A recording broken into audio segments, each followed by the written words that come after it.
over a new curfew for asylum seekers in New York City. That's right. Starting tomorrow night, 4 centers, 2 in Queens, 1 in Brooklyn, and another in Harlem, will restrict residents from leaving between 11 p.m. and 6 a.m. But some migrants tell us this curfew will make it difficult for them to return from work on late shifts.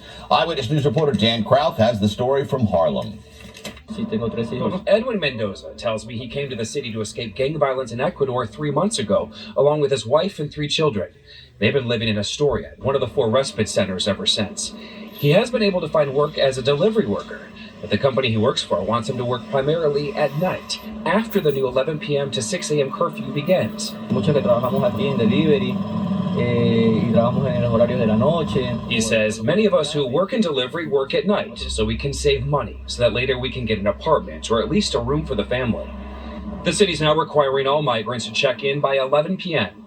There are exceptions for things like work or medical appointments, but an approved pass is needed. Mendoza is now rushing to try and get paperwork from his employer to prove he's working.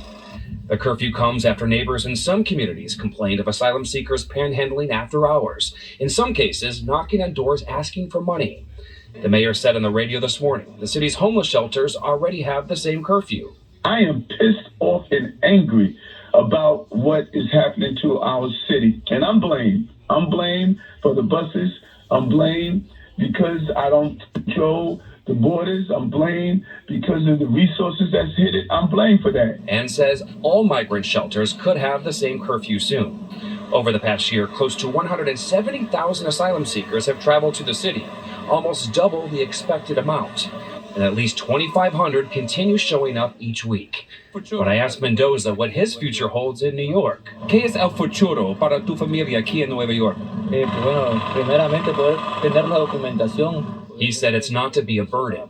It's to get documents like a work permit so he can create a home for his family.